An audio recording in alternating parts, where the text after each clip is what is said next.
Tan, tan, tan. Iniciando el primer capítulo en la historia de los podcasts del Hombre del Tiempo, como tema central el viaje a Guayay, y hemos invitado al gran amigo de la universidad, Agradecido con Carlos Torres. Un gustazo para poder entrevistarlos. Exacto. Y podamos conocer un poco la historia de este viaje que han tenido, esta aventura. Y también que ustedes puedan conocer, nos pueden comentar, escribir, para que tengan en cuenta cualquier detalle que quieran, nos escriben y nosotros estamos para responderles. Aquí está mi brother Gonzalo para responderles. Claro, bueno, llamamos al gran Carlos Torres porque es amigo de la universidad, es un gran conversador, es una persona muy suelta. A mí me ha sorprendido mucho cuando habla a personas que no conocen la universidad y conoce mucha gente. Eso me pareció algo bien interesante. Y bueno, presentándome, mi nombre es Gonzalo Vázquez, tengo 21 años y soy gerente en la relojería El Hombre del Tiempo. Dirijo los temas del marketing, la publicidad y sí, eso es todo sobre mí. Excelente. Aquí Gerardo, ¿cierto? Cuéntanos, Gerardo, un poco del viaje y cuéntanos un poquito de ti también para que te conozcan. Claro. Bueno, Gerardo Vázquez López, hace 25 años, periodista del comercio, me bautizó como el Hombre del Tiempo. Hicieron un reportaje debido a los relojes monumentales. Los relojes monumentales son relojes de grandes dimensiones, a partir de 1 metro hasta 3 metros de diámetro. Esa es mi especialidad, y acá en la relojería El Hombre del Tiempo confeccionamos relojes y también reparamos los relojes que llegan a tener a veces 100, 150 años.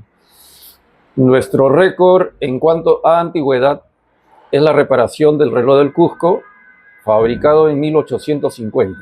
Oh. A ver si sacan la cuenta cuántos años tiene.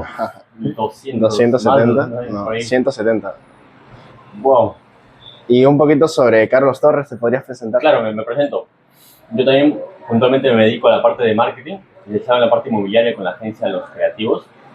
En general, soy un amante de lo creativo y también me encanta la filosofía, me encanta conversar, conocer amigos.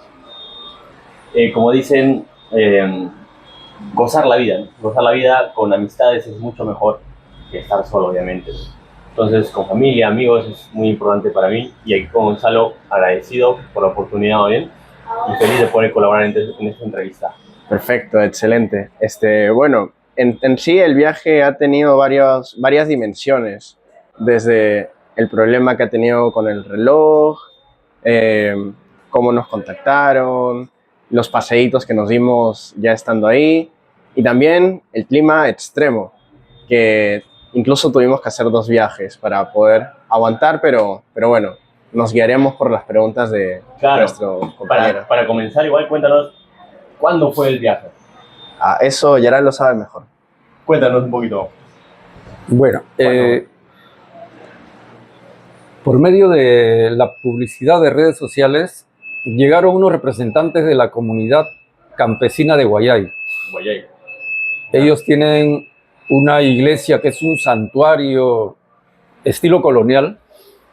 Su santuario pues tiene más de 200 años. Y en esa iglesia tienen una torre donde hay un reloj monumental de 1,20 m de diámetro que da para los 2 lados de la plaza. O sea, es un reloj monumental de 2 caras. Nos contratan para restaurar su reloj. Es un reloj alemán. Le calculamos un promedio de 100 años de antigüedad. No, aunque no tiene la fecha grabado como en otros relojes, pero por el modelo, el material, sabemos que la edad del reloj debe tener algo de 100 años. Wow. ¿Qué pasa? Algo curioso con esto, porque en esta comunidad hace 10 años hicieron instalar un reloj moderno a pilas que ha estado funcionando bien. Cuando hemos llegado el reloj estaba a la hora, todo. Pero ellos querían su reloj antiguo. Claro. Querían el motor de 100 años de antigüedad. Claro, es historia. ¿No? Por un tema cultural, por el tema del recuerdo a sus ancestros, ¿no? Porque es como el reloj de una familia, el reloj del abuelo, del bisabuelo, es algo muy preciado porque tiene historia, tiene un valor histórico, ¿no? Los relojes modernos, si bien es cierto, son de repente más bonitos, de repente más precisos, pero no tienen la historia de un reloj antiguo, ¿no? Que ha visto pasar generaciones. Muy bien, hombre del tiempo. Algo que me llama la atención es cómo la comunidad, a pesar de que no sabe de relojería, se ve que cuidan la máquina. O sea, no saben si es de gama alta, media o baja, pero igual la valoran y quieren que el mecanismo original siga ahí, a pesar de que no esté a la vista. ¿Tú qué opinas de eso? Bueno, hay corrientes, como hablaba de filosofía, Claro. hay corrientes filosóficas, hay corrientes de pensamiento, ¿no? Donde hay personas que aprecian el valor de la historia. Sí, definitivamente. Sí, es como la parte cultural de la sociedad, ¿no? Donde ven que esos relojes, pues, han visto pasar generaciones, ¿no? Donde cuentan de los abuelos que hablaban del reloj, le daban cuerda al reloj, después de sus padres que se guiaban por las campanas del reloj. Y después estas personas cuentan que ellos mismos de niños escuchaban las campanas del reloj. Ay, qué historia, claro. Han crecido, han vivido experiencias bonitas, me imagino, o tristes también, que de alguna forma quedan grabadas en la huella del alma, ¿no? Claro, incluso cuando ya estábamos terminando el trabajo, había un portero, creo que todas las parroquias tienen un portero, y creo que también tenía un cargo importante, pero la cosa es que nos contó que cuando él era niño, el reloj ya estaba ahí, ¿te acuerdas? Entonces, ¿Y qué edad tiene más o menos el señor era un poco mayor que Gerald, creo. 70 años. 70 años. Definitivamente el reloj por sus 100 años debe tener más o menos. Sí, y incluso más o menos entiendo la nostalgia que deben sentir porque, por ejemplo, hace poco me enteré, o me acordé, mejor dicho, de que la casa donde creció mi abuela, en Comas, es la misma casa donde creció mi mamá y es la misma casa donde crecí yo. Entonces, bueno, de niño yo no le daba importancia, pero ahora me pongo a pensar y digo, su madre, o sea, ¿cuánto tiempo ha pasado en esta casa, en estas calles? O sea, sentir que mi abuela de niña estuvo ahí es como ya todo toma una importancia superior. Claro. Y me imagino que algo parecido debe ser. Es que Claro. de dónde vienes, es la historia. Muchas veces en la filosofía a veces se hace esa pregunta existencial, ¿de dónde vengo? Claro, y es parte en esta comunidad de la historia del reloj, de dónde son, de dónde vienen, qué historia traen detrás, que de alguna forma los vuelve quienes son. Recuerdan Claro. un compartir una tarde con su papá, con su mamá, que tal vez estén algunos con sus padres, tal vez no, pero es parte de la historia, ese reloj, esos recuerdos. Eso comparte bastante, me imagino. Y, por ejemplo, imagino que les han contado muchas historias sí. de esos relojes. Una Claro que anécdota puntual, interesante, tal vez que nos puedan contar por ahí. A ver. Claro, bueno, primero, antes de contestar a esa pregunta, mencionar que Vale. hay otra corriente de pensamiento opuesta, digamos, a la idea de conservación, ¿no? Claro. Que son la idea de modernización. Hay algunos que no aprecian, digamos, el valor histórico, quieren algo moderno, ¿no? Por decir, un reloj fabricado recién, hace un año, El digital. ¿no? algo nuevo, digital, moderno, ¿no? Son dos corrientes de pensamiento. En este caso, en la actualidad está pesando más lo que es rescatar el valor histórico, ¿no? Sí, eso es la verdad. La historia, de una forma, es quienes somos, ¿no? Y la generación, yo creo que muchas veces, nuestra generación, Gonzalo, no sé qué pensarás, yo creo que sí, valora bastante lo que está hecho más artesanalmente, incluso lo que tiene historia detrás. Sí, bueno, la verdad yo no me atrevería a generalizar, pero creo que cada vez son menos las personas que ven, o al menos mi percepción, siento que cada vez son menos las personas que ven el valor en las cosas más trabajadas o menos industrializadas, Claro. porque, por ejemplo, hablando de relojes de pulsera, antes habían muchísimas marcas de relojes automáticos o a cuerda, muchísimas relojerías, y ahora como ha reducido el interés del público, ha reducido la demanda, ya no se ve mucho. Entonces, también creo que en ese caso estamos perdiendo ese gusto en general como Bueno, sociedad. sí, o sea, muchas veces relojes digitales, como dices, ¿no? El mismo smartwatch. Sí, pues. que O sea, yo mucha me gente refiero, tal vez sí se está perdiendo por ese lado pero en general creo que sí se valora bastante lo que tiene historia detrás. Ah, eso sí. Bueno, en redes eso sociales sí. muchas veces una historia captura más la atención que solamente algo bonito o un comercial que te quiere vender, sino la historia que está detrás, quien está detrás Claro. es lo que se valora más. De alguna forma yo creo que ustedes son pioneros en eso. Están mezclando justamente la tradición histórica, el revalorar toda esta experiencia junto con la parte digital que estamos viendo también ahora. Y en general tú ya lo has hecho hace un buen tiempo y de verdad te Así admiro es. bastante, mano, Gracias. porque Bruno. eso es una parte importante de conectar el ayer con el ahora y justo proyectando al futuro, ¿no? Eso es algo que tienes razón, que hay un valor agregado vigente Ah. que es la historia, lo hecho a mano. Capaz, no todos lo valoran, pero sí estoy seguro que hay una buena cantidad de gente. Definitivamente, Pero contamos contigo. Definitivamente. contamos contigo para que valores las Claro. cosas artesanales y la historia. Aquí estamos. Eh, Cuéntanos un poquito más, Gerard, ¿cierto? El tema de una anécdota. Nos ibas a contar del tema del reloj, tal vez por ahí, que el pueblo te contó, o tal vez qué experiencia sacaste de esto luego de terminar este trabajo, qué Claro. amigos, qué contactos tal vez ahí. Claro, conversando con un poblador de Guayay, ¿Va? un señor ya de edad, me contaba, por ejemplo, que él cuando era niño y joven, como un pasatiempo, se sentaba frente al reloj a mirar que avanzaban las agujas y a esperar el sonido de la campana. Esa era, digamos, una de sus pasiones o una de las cosas que le gustaban. Unos pequeños placeres de la vida. Claro, relacionado al reloj, ¿no? Claro. También jóvenes que cuentan que la cita con la enamorada Claro. era en el reloj. Ya, cuando suena el reloj nos vemos. ¿No? Nos encontramos en el reloj de la plaza a las 5 de la tarde. Qué bonito.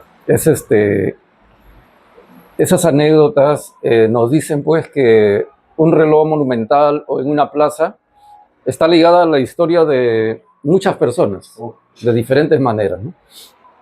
Y también señoras que cuentan que a lo lejos, a 5 cuadras del reloj, al escuchar el sonido de las campanas, que son la 1 de la tarde, ya hora de recoger a los niños del colegio.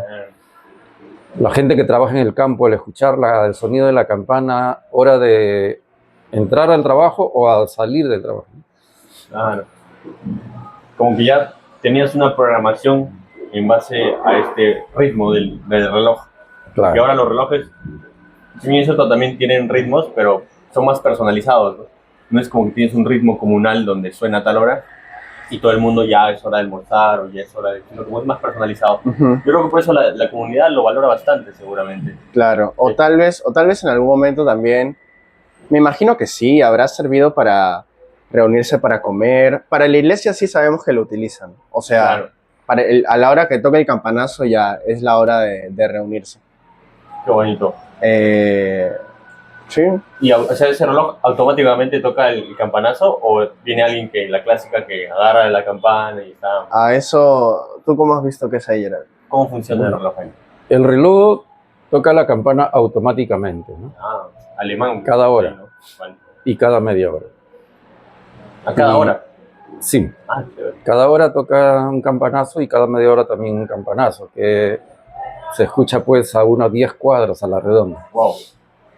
Aparte de eso, existe otra campana de la iglesia que lo manejan con unas tonadas que se usan pues en esos lugares, ¿no? Claro. Es una combinación de varias campanas y es pues para llamar a la misa, para misa de difunto, para matrimonio. Ah, mira. Son diferentes tonadas que ya no tienen que ver con el reloj. Ah, El reloj generalmente solamente es para dar la hora y la media hora. Ahora, a veces a determinada hora que toque el reloj, también coincide con el inicio de la misa, ¿no? Claro. Ah, Es así. interesante. O sea, es como un botón que presionan y es como una sirena, el de llamado a la misa. No, es una campana de bronce. Ah, sí lo manejan ahí. Sí, sí, sí. con cuerdas y, Claro. y le dan el ritmo que necesitan, claro, manualmente, ¿no? Claro, incluso el señor, el portero, contó una anécdota que su hijo, que era el encargado de tocar la campana para llamar a la misa, en una de las que ha jalado se ha caído la bola de la campana. Uy, no. Y le da en la cabeza. Tuvieron que ponerle algunos puntos. ¿No? Campana gigante. Pero dice que felizmente le rozó nada más. Nada más le rozó. ¿Qué pasa? Que, como les vuelvo a decir, son relojes reliquias muy antiguos, o las campanas también, ¿no? Imagínense esas campanas colgadas, pues, 50 años, llega un momento que ya algo se gasta y claro, un pequeño óxido que va entrando, tal vez. O sea, el bronce también, ¿no? El bronce no se oxida, entiendo. No. Bueno, tal vez un tema ahí puntual de... Generalmente el badajo se llama, ¿no? Que es la bola que cuelga de la campana, el que produce el sonido, eso va colgado con una cadena. Ya. Vale. Probablemente esa cadena pues, ya se ha gastado, ¿no? Seguro. Claro, 50 años. Uf, tremendo, Gerald, como a veces no se toma en cuenta esas medidas de seguridad, ¿no? Porque, o sea, pudo haber pasado cualquier cosa y en otra comunidad que tal vez estén tocando la campana, o sea, Dios no quiera, puede ocurrir algo así, entonces es mejor, no sé, ¿les darías una recomendación? O hacerle una revisión o que utilicen casco, porque en sí creo que todo lo relacionado a esta chamba de relojes monumentales implica riesgo y tal vez desde el mismo que le da cuerda o el mismo que toca la campana cuando es para el llamado a la iglesia, ¿debería tener algún tipo de protección o cómo lo ves eso? Claro, por supuesto que sí. Por un lado, protección, un casco, que nosotros también cuando realizamos los trabajos de relojería monumental, siempre estamos con un casco, ¿no? Porque ya por experiencia, a veces que no hemos usado el casco, nos hemos dado con la campana en la cabeza, hemos chocado, porque son piezas que están a mediana altura. Y bueno, ahora siempre estamos usando cascos, botas, todas las medidas de seguridad. Claro, definitivamente. Claro, aparte que el reloj, por ejemplo, siempre cada año se le da una revisión para ver en qué estado de desgaste está. Ya van a Guayay cada año ya. Fijo. Claro. Perfecto, claro. Como parte de la garantía se hace una visita para ver el desgaste, el estado del reloj. Igual debe suceder en cualquier maquinaria, en este caso de la campana. Claro. En Perú, por ejemplo, imagino que hay mucha tradición, no solamente en Guayay, de estos relojes. ¿Qué otros lugares han visitado o qué otros lugares les gustaría visitar que tengan conocimiento de relojes con tradición, con historia? Bueno, un reloj emblemático con mucha tradición y con mucha historia ha sido la reparación del reloj de la Catedral del Cusco. Excelente. Sí, eso lo realizamos hace 15 años. Claro. Un reloj similar al de Guayay, pero en otras dimensiones. Más grande, más pequeño. Mucho más grande. Incluso Gerald, el de Tarma. Enorme. También. Más grande que tú. Recientemente. Hace un señor reloj. Hace un año hemos restaurado el reloj de la Catedral de Tarma. ¿Y cuál fue la experiencia ahí, más o menos? ¿Complicada? ¿Vieron un reloj tan grande que se sintieron, tal vez, no sé, muy pequeños, ¿no? Tal vez vea algo grande y se siente pequeño?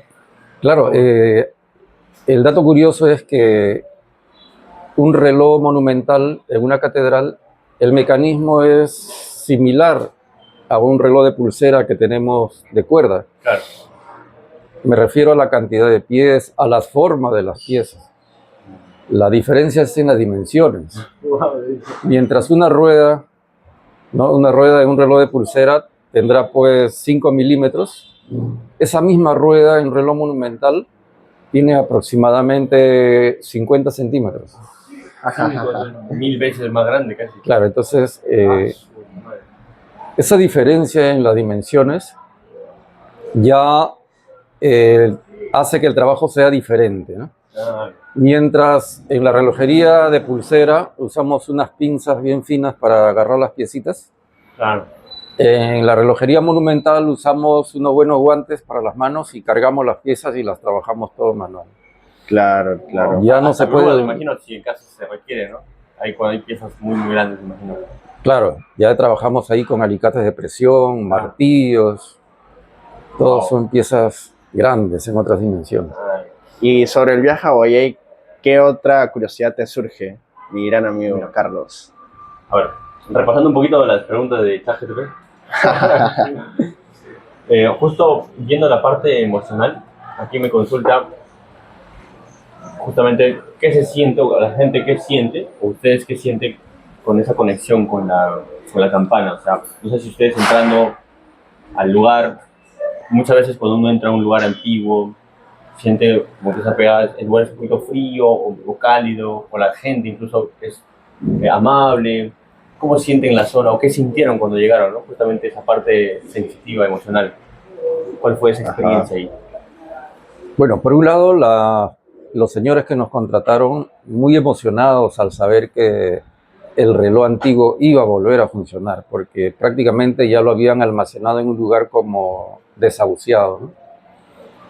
Entonces, al saber que nosotros logramos la restauración, estaban muy contentos, nos trataron muy bien. Ahora, en cuanto al trabajo en sí, de ingresar a la torre y ya trabajar con el motor dentro de la torre, hay una cosa muy interesante, como por ejemplo, las torres en las iglesias son lugares prohibidos para cualquier persona. Sí, pues, no cualquiera puede. Aquí, en Huancayo también me pasó una experiencia igual. Pero adelante, adelante. Sí, en las torres de las iglesias no permiten el ingreso a personas, digamos, al público, ¿no? Entonces es un lugar completamente privado, en el cual generalmente en las torres están algunas cosas de valor, digamos, de la iglesia, almacenan cosas, pero principalmente en la torre está el reloj, ¿no? Verdad. Entonces nosotros al ingresar a esos lugares es como algo que estamos ingresando a un lugar con misterio. Sagrado de una forma porque es un templo también. Claro, es un lugar sagrado, con mucho misterio. Encontramos muchas cosas que normalmente no lo veríamos en otros lugares. Seguro. Bueno, en Guayay, por ejemplo, la torre, para ingresar, se ingresa por unos caminos que son bien angostos. Sí, sí, sí, sí. Característico de construcciones coloniales, ¿no? Son unos caminos con un arco, pero en el cual ingresa una persona nomás con la justa, ¿no? Como un puente, un arco. Es como Sí. una cuevita que te metes así agachado y Ah. con eso subes. Ah, pero en la torre misma. En la misma torre. Sí, o sea, es parte de la subida. Es una subidita con escaleras, creo. Sí, con escaleras, ¿no? Claro, con escaleras. Entonces, bueno, la torre en Guayay está hecho totalmente de piedra, ¿no? Ah, qué hermoso. Por lo mismo también que ahí existe el famoso bosque de piedras. Claro, el Guayay, claro. Sí, justo iba a preguntar eso. Claro. Es la materia prima clave, ¿no? Para construir muchas cosas. Claro, y como ahí abunda la piedra, la iglesia es totalmente hecha de piedra. Ah, dato curioso. Bueno, es una construcción al estilo colonial antiguo. Y un dato para la relojería, por ejemplo, es que el lugar donde baja las pesas del reloj es como un cuarto oscuro, cerrado, que no tiene puertas. O sea, si de arriba cualquier objeto cae, ya sea un martillo, un desarmador, se queda para siempre porque no hay acceso, es como un pozo profundo. ¿Qué? Ah. ¿Eso? ¿De dónde? En Guayay, ahí donde está la pesa, si te cae algo y tú quieres sacarlo, no puedes porque por abajo no hay puerta, está totalmente cerrado. Como que un claustro. Ah, su máquina. Está Wow. enclaustrado. O sea, ahí Hay que no tener pasa cuidado. nadie. Hay que tener cuidado ahí. Hay que tener mucho cuidado. Por Se supuesto. caían por A o B y nunca salían. Lo bueno es que el huequito es... No entra una persona, pero sí es como ponte la mitad de esto, así, ¿no? Más o menos, el hueco donde entran Las las pesas. pesas. Ah, vale. O más grande. No, eso tendrá pues sus 40 por 40, ¿no? Por ahí baja la Ah, pesa. ya. Claro, Ok. y, Yo pensé que sí era más grande. claro, y el resto son tablones de madera. Claro.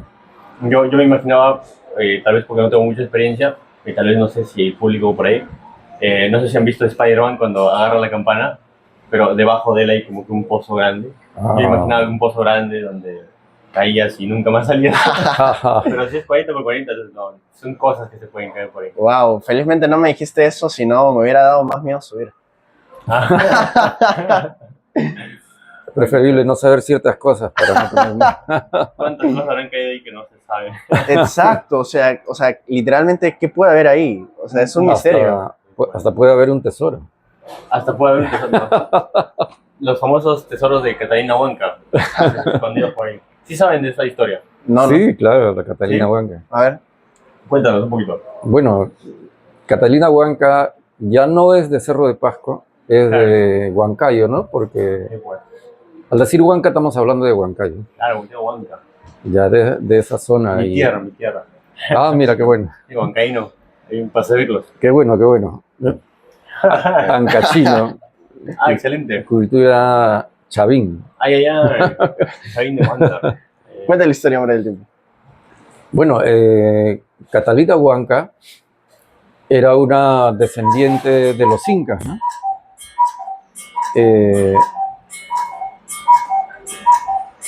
Dice la historia que ella tenía una buena relación con los españoles, de tal manera que a ella se le permitía pues tener tierras, tener esclavos, tener trabajadores, y de tal manera que ella era tan hábil en los negocios, manejando su economía, que era una millonaria, pero era indígena. Mucha plata. Tenía bastante dinero. Mucho oro. Oro, plata, monedas. Y según cuenta la historia, y también algo de mitología, Sí, es verdad. que ella es probable que haya encontrado los tesoros de Atahualpa que no fueron entregados a Pizarro, porque según se dice que cuando Pizarro le pide más oro a Atahualpa y él se da cuenta que no le van a cumplir la promesa, entonces hay muchos tesoros que estaban en camino, los guardan ya, y como ella era una cacica, según dicen que habría encontrado tanto tesoro que ella venía, cada cierto tiempo venía a visitar a Lima. Y como era religiosa, visitaba a los templos, ¿no? Y se ofrecía a donar parte de su riqueza para construir algunas catedrales e iglesias en Lima. Claro, templos. Todo. Es por eso que la construcción de algunos templos en Lima se le atribuye a la donación que hacía Catalina Huanca. También en la sierra, por templos también que visité por Chanchamayo, por Monobamba, también hay esa cultura de que Catalina Huanca escondió por ahí. Son templos también en los que tuve la oportunidad de ver también justo también relojería o también estos relojes antiguos.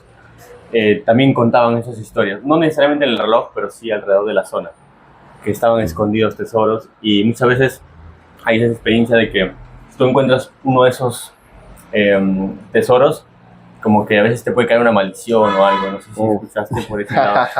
Sí, es tipo Egipto, que encuentras un tesoro y te cae una maldición, puede morir gente o puede morir alguien a cambio del tesoro. Bueno, en el caso de Gerald yo sé que no traen maldiciones. Claro, en la relojería más bien es al contrario, trae bendiciones.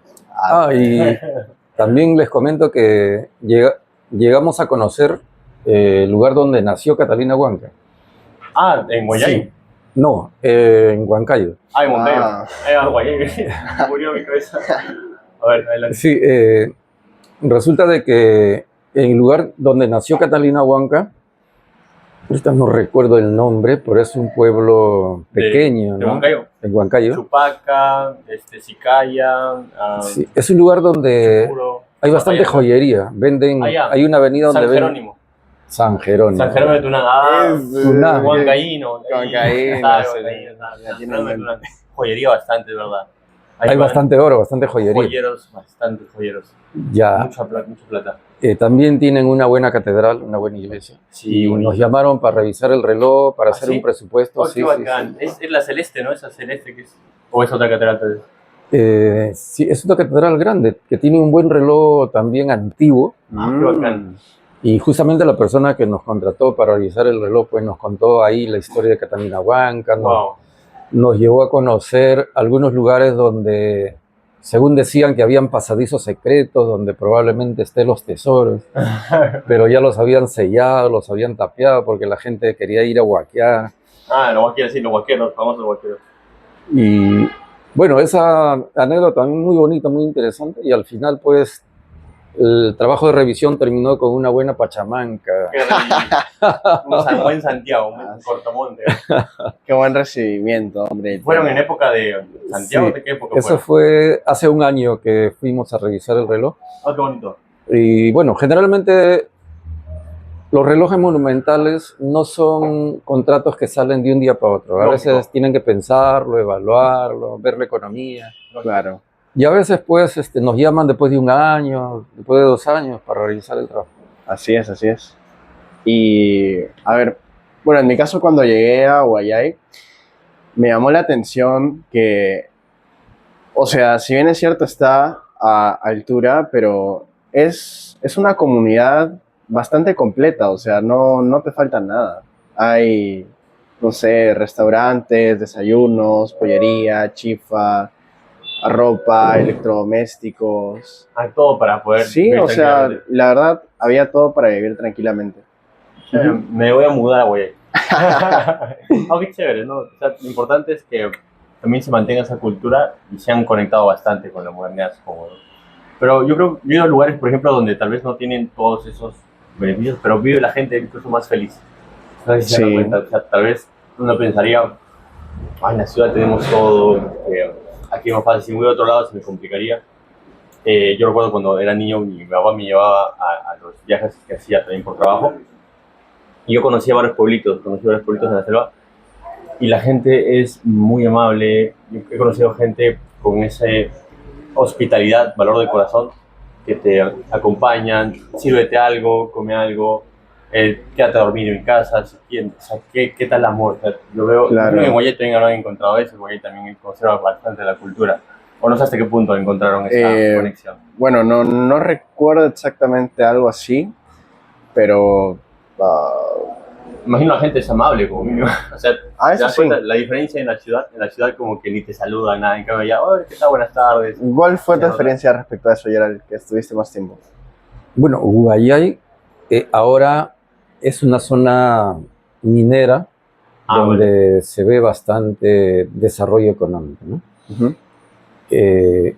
Pocos pueblos en la serranía tú puedes ver pasando a cada rato una 4x4 o carros de lujo. Ahí se ve constantemente. ya no hay caballos, no hay burros, nada. Todo es sí motocicleta, cuatrimoto o camioneta. Se ha desarrollado entonces bastante. Bien desarrollado. Es casi como una ciudad moderna porque está lleno de hoteles, Vale. restaurantes. Entonces ya no se vive como en otros lugares donde no hay tanto desarrollo y la gente está más cerca, ¿no? Sí. Bueno, y también creo que en provincia o sobre todo en lugares que están bastante lejos de la ciudad, seguro tienen otra mentalidad, otra forma de ver el mundo. O sea, ellos creo que no están pensando, no sé, cómo hacerse millonario o cuándo se van a comprar su primer avión. Claro.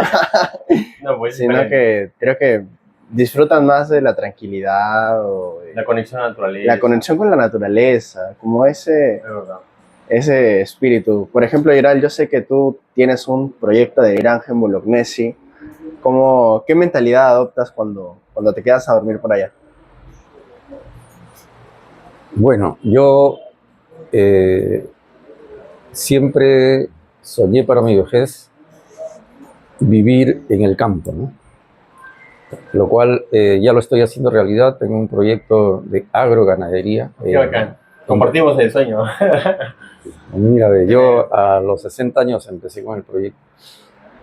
De tal manera que lo estoy desarrollando, ¿no? La mitad del año, creo, de mi tiempo lo paso en el campo. Qué chévere. Viendo los cultivos. Estamos cultivando rocotos, criando animales, gallinas, chanchos, cuyes. Qué bonito. Y ese contacto con la naturaleza para mí es algo muy preciado, porque vine bastante acompañado con una buena calidad en la salud. Sí. De tal manera que ahí se vive pues con poquísima contaminación ambiental, casi nada. Incluso no hay contaminación de ruido. no hay estrés, no hay inseguridad. Sí. Allí tú puedes dejar tus cosas de repente hasta en la calle y al día siguiente lo encuentras ahí mismo. Lo respetan. Qué bacán. Bueno, eso sucede pues en comunidades un poco lejanas a la capital, ¿no? De verdad. Y bueno, eso es mi experiencia con respecto a... Y bueno, con respecto al reloj un poco, me acuerdo de la primera vez que escuché la campana, la verdad, no lo vi venir. Estaba ahí tranquilo y de pronto sonó ¡tan! Y yo, ¡bum! Como me sacó de onda un poco. ¿En Guayay? Sí, en Guayay. Wow. No lo vi venir. Tú ya debes estar acostumbrado a eso. Porque, o sea, uno está concentrado pues en otra cosa y de pronto estás ahí ¡pop! Y como que te saca, saca de onda, te mueve. Bien fuerte suena cuando estás cerca, obviamente. Sí, regular. ¿Tú ya te has acostumbrado a esos sustos? Sí, tan acostumbrado que una vez que subí a la torre, mi cabeza chocó en la campana y sonó tan... Eso es peor todavía. Pues un chinchón acá. Literal. Y creo que ahorita estamos en el lugar donde le diste mantenimiento. O sea, si bien es cierto, es de allá, pero el mantenimiento lo demos en la relojería, ¿no? Acá mismo. Bueno, o sea, que tienen todas sus herramientas, el equipo también en general. ¿Cómo fue eso, Gerald? ¿Cómo fue? Bueno, los señores de Guayay han estado tiempo tratando de conseguir una relojería que pueda hacer ese trabajo, ¿no? Y lo cual no encontraban hasta que nos han ubicado. Entonces ellos, como el reloj ya lo han tenido en un almacén, lo han traído en una movilidad, ¿no? Perfecto. Lo han traído acá al taller. Ajá. Han traído las esferas, las agujas, todas las piezas. Y acá hemos hecho el trabajo de restauración. Luego hemos llevado toda la maquinaria. Nuevamente en una camioneta se llevó toda la maquinaria y ahí ya se empezaba el ensamblaje. Y a la vez los ajustes en el lugar, porque una cosa es los ajustes en el taller y otra cosa es los ajustes en la torre. Sí, ¿no? Para que entre en funcionamiento. Y Gerald, cuéntanos, ¿cuál fue tu impresión de la máquina exactamente cuando la viste? Eso, primero, ¿cuál fue tu impresión de la máquina cuando la viste ya? Cuando llegaste a revisarlo, o lo trajeron de frente, ¿cómo fue? Bueno, claro, lo trajeron un día y yo vine al día siguiente a revisarlo. Ya tú lo revisaste acá. Claro. Entonces, ¿cuál fue tu primera impresión cuando revisaste acá el reloj? Bueno, primeramente vi que era una reliquia. Un reloj de muchos años. Mi primera preocupación es ver si estaban completas las piezas. Porque si le falta una pieza al reloj, se podría fabricar, lo podemos hacer. Pero si le faltan 5, 6, 8 piezas, ya prácticamente es un reloj que saldría muy cara la reparación y sería ya una complicación más grande, porque ya no existe la fábrica para comprarle los repuestos. Claro. Sí, imagino, son repuestos especiales muchas veces a medida, porque todo reloj también tiene una precisión exacta, muchas veces, entiendo. Sí, claro, y en cada reloj de ese tipo hay mucha ciencia, porque seguro. Los que diseñaban los relojes hace 100 años eran físicos que ganaban premios Nobel. Por lo tanto, eran piezas sofisticadas, son piezas que están calibradas hasta con décimas de milímetros, ¿no? Y cuando uno quiere fabricarlas y no tenemos la tecnología necesaria, es una gran complicación. Claro. Pero como les digo, si es que es una pieza que falta a un reloj monumental, ya tenemos la experiencia que lo hemos podido fabricar. Chévere. Qué chévere, Gerald. Y al final, ¿cuál fue el diagnóstico? Compártanos tu diagnóstico. Claro, ¿cómo? Bueno, por un lado estaba completa, pero tenía bastante desgaste, ¿no? ¿En dónde? Ha tenido desgaste principalmente en las paletas del ancla. Ha tenido... ¿Paletas de ganglia? Sí, del ancla. Hay una pieza que se llama ancla. Sí. ¿Vale? Que tiene unas paletas que está en movimiento. Entonces, con los años eso se va gastando. Vale. También que hace girar las manecillas, se puede decir. Tiene relación con el funcionamiento de las manecillas. Ok. Sí. Después le faltaba una varilla que en realidad confeccionarlo no ha sido complicado.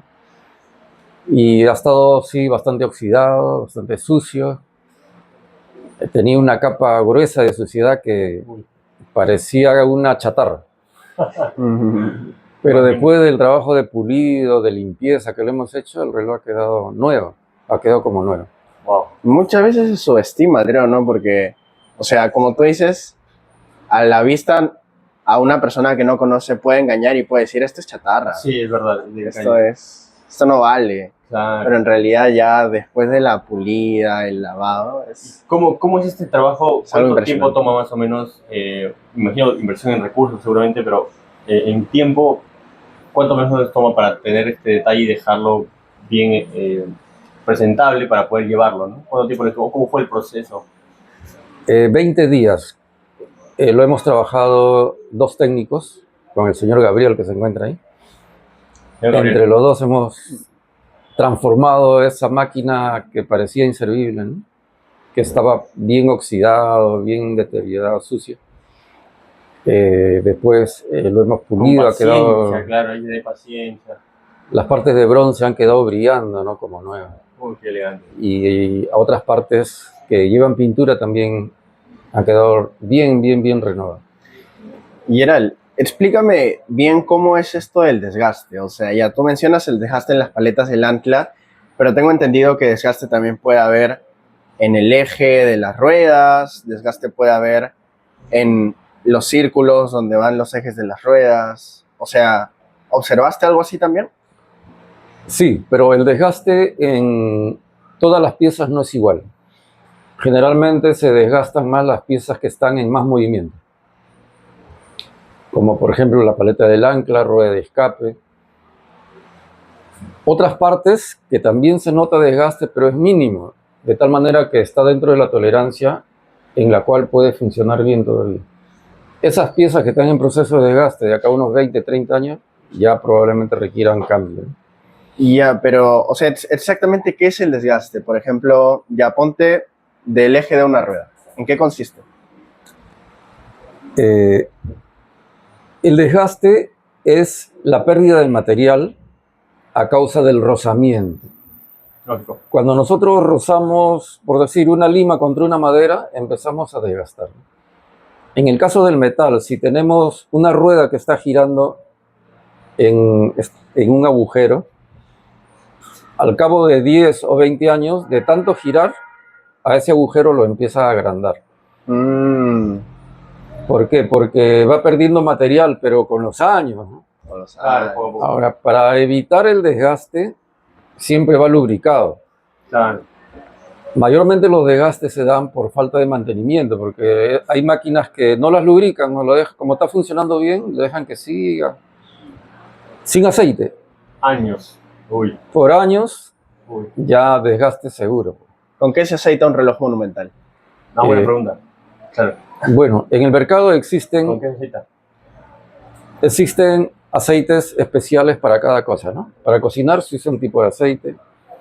Para las motos, otro tipo de aceite. No puedes cocinar con aceite de motor de carro. Claro. Y para los relojes monumentales también existen aceites que los fabrican especialmente para relojes monumentales. Los cuales nosotros lo compramos, mayormente son de procedencia suiza o alemana, ¿no? Ah, claro, especializado. Porque los monumentales también me comentabas que son de origen alemán, de Huayay era de origen alemán. Claro. Justamente es la idea que también que las piezas originalmente se fabrican por allá, el mantenimiento en general. Tienen contactos, me imagino, por allá que también facilita bastante estos procesos. Sí, tenemos algunos proveedores. Excelente. Los campeones en confección de relojes monumentales son pues los alemanes. Claro. Que hacen buenos relojes monumentales. Claro, claro. También hay buenos relojes italianos. Buenos relojes ingleses también, que en el Perú, en otros tiempos atrás, se han comprado y muchas iglesias tienen relojes ingleses, italianos y alemanes. Claro. Últimamente me he enterado de que los mexicanos están fabricando también ese tipo de relojes, pero no puedo decir de la calidad, ¿no? Claro. No conozco todavía un reloj mexicano, pero por internet hay información que hay una fábrica en México. Interesante, interesante. Ah, excelente. Este- Actualmente hay una fábrica, te refieres. En América, Que se sería mueve México. a través Claro. del mundo. ¿No? Y bueno, en el caso de los repuestos, al menos para los relojes de pulsera, nosotros lo importamos de páginas que están en Reino Unido, porque la página web termina con UK. Normalmente están en Reino Unido o también de Estados Unidos. Son como los proveedores más confiables. Los más fijos y también que ustedes ya han certificado que definitivamente son piezas de calidad. Sí, son piezas totalmente de calidad. Es Sí. diferente, es el cristal que compramos del Reino Unido que uno que puedes encontrar en una tienda X de China, por ejemplo. Claro, es verdad, es verdad. Bueno, y una mención con respecto a los relojes monumentales, ya que estamos hablando de fabricantes europeos. Hay que saber que en el Perú también se fabricó un reloj monumental, muy famoso. Ah, bueno. ¿Sí? O sea, de origen peruano. O sea. Sí, por allá por el año 1850, un peruano llamado Pedro Ruiz Gallo Ah, fabricó un reloj monumental con unas características fuera de serie que podría ser la envidia de algún relojero europeo, ¿no? O una casa relojera europea. a su madre. Este reloj que fabricó Pedro Ruiz Gallo era un reloj monumental que medía 1,20 m de esfera. Va, Sí, 1,20 m de esfera. grande. Tocaba sus campanas cada hora. Daba las fases de la luna, Ah, la fase del menguante. fase lunar, Ah, claro. mira, en su círculo, ¿cómo se le llama el círculo, perdón? La esfera. La esfera, perdón. Pero creo que Ahí tiene marcaba. varias esferas, ¿no? Claro. Ahí Tiene- marcaba las fechas. Creo que tiene la esfera donde da la hora y otras esferas donde dice cada una de sus propiedades. Ah, mira. También marcaba los días del mes, Ah, mira. los días del año, hasta los siglos. Wow, como calendario maya, así que te marcaba también las eras. Claro. Aparte de eso, tocaba a las 12 del día el himno nacional. Ah, ¿literal lo tocaba? Sí, lo tocaba mediante un sistema parecido a las cajitas musicales. Claro, pues. Pero, o sea, claro, es un piano que tocaba el ritmo del. ¡Ay, wow! Algo así, pero Y- automático. ¿Eh? Ah, Aparte de eso, a las 12 del día, un soldado izaba la bandera nacional. Un muñequito como. Un muñeco, claro, ¡Wow! mecanizado. ahora Aparte de eso, ya. ¡Qué bacán! por eso digo que Es con envidia. muchas cualidades, mejor de los relojes europeos. Y otra cualidad que tenía es que cada hora se desplegaba un lienzo grande, sería pues de 6 metros de largo, ¿no? Un lienzo, y cada hora contaba la historia del Perú en imagen, desde Manco Cápac hasta su época que él vivió, ¿no? La época republicana. Wow. Excelente. Este reloj ¿Dónde se ubica lo fabricó Pedro Ruiz Gallo para presentarlo en un concurso que el gobierno de esa época llamaba a los inventores, ¿no? Ujú. Él gana el concurso y el reloj estuvo en funcionamiento por donde está la casona que hoy día en Lima, ¿cómo se llama? También le llaman Parque Chino. Allá, por Miraflores, por. No, Parque Chino, Barrio Chino, Ah, No, Parque Chino. no. Por la Plaza Grau ya, hay Allá. un parque grande. Centro de Lima. centro de Lima. No me Grau. acuerdo cómo se llama, en el mismo centro de Lima. Ah, ya. Ahí hay un parque grande de la exposición, creo que se llama. Parque de la Exposición. Ya, el parque de la exposición, ahí estuvo funcionando varios años, Ujú. hasta que llega la guerra con Chile. Uy, no. No. Y cuenta la historia que los chilenos, cuando tomaron Lima, el reloj, que era una casona prácticamente donde estaban las esferas, ¿no? Lo convirtieron en un establo. Wow. Ahí guardaban los caballos los chilenos. Ah, eso qué terrible. Y desde ahí se pierde la historia del reloj. Algunos dicen de que los chilenos desmontaron el reloj y se lo llevaron a Chile. Pero entendería que debería estar en Chile. Entonces. Supuestamente debería estar en Chile. Claro. Otros dicen que Pedro Ruiz Gallo, al ver que iban a tomar Lima, desmontó el reloj y lo camuflaron no se sabe dónde. Bueno. Eh, Otros dicen que los chilenos lo desarmaron y lo tiraron y se oxidó y se malogró. Wow. Entonces, no se ha llegado todavía a determinar con exactitud qué pasó con el reloj, porque en la actualidad nosotros tenemos una asociación de relojería que hemos investigado en Chile con colegas relojeros chilenos Okay. para encontrar el reloj de Pedro Ruiz Gallo. Qué bacán, porque es una historia gigante, tantas funcionalidades, como una automatización. Claro, es un reloj fuera de serie. Entonces, al igual pues que los chilenos tienen el Huáscar, ¿no? Lo tienen en un museo. Es verdad, sí, sí. Teníamos la esperanza que los chilenos tengan el reloj de Pedro Ruiz Gallo en algún museo, en algún lugar. Y nada. Pero el reloj no ha habido, no se sabe nada, quedó en el misterio. Entonces, ¿te atreverías a decir que el reloj peruano fue el mejor que el europeo? ¿Fue mejor que el europeo? En esa época sí. O sea, le hicieron tantas cualidades que ganó un concurso y en esa época pienso que no había un reloj mejor que con esas cualidades. Luego ya pues Pedro Ruiz Gallo en la guerra con Chile, como él era un inventor militar peruano, estaba creando un torpedo ya para la guerra con Chile, ¿no? Y explotó el torpedo y murió Pedro Ruiz Gallo. Uy. Por allá, por el año 1870, 80 más o menos. Pucha, pero si era un gran inventor, hubiera sido un gran torpedo también ese año. Hizo algunos, pero en uno pues le explotó, ¿no? Qué pena. Entonces se fue uno de los más grandes genios, sobre todo relojeros. Nosotros como relojeros lo recordamos siempre. Seguro.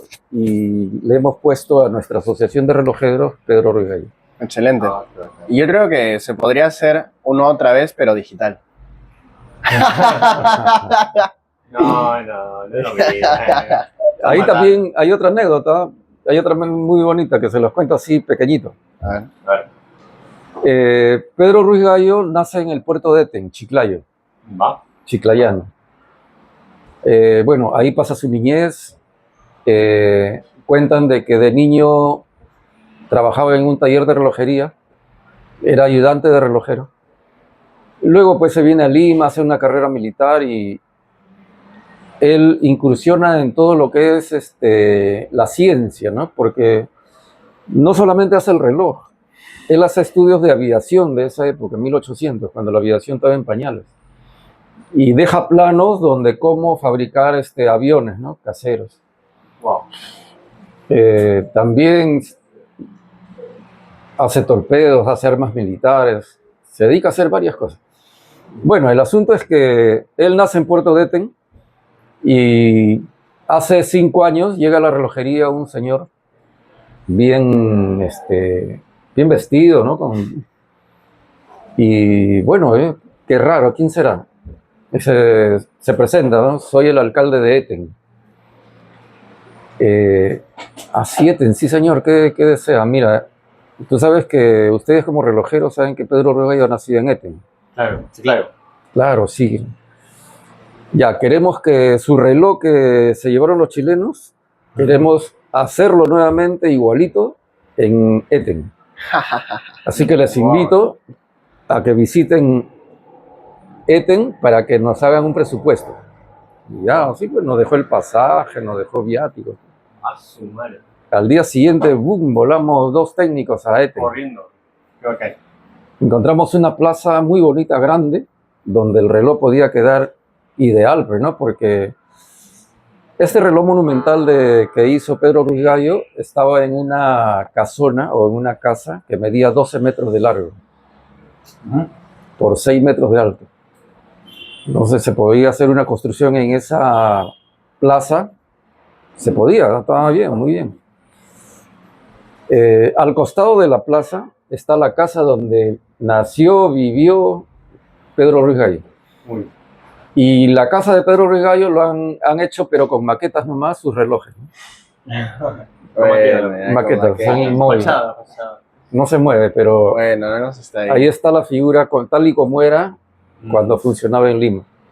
Qué bacán, Gerald, como una persona, un peruano de esa época haya podido diseñar una máquina tan compleja que Claro. O sea, tal vez hoy en día no tendría mucho sentido funcional, pero ¿cómo se llama?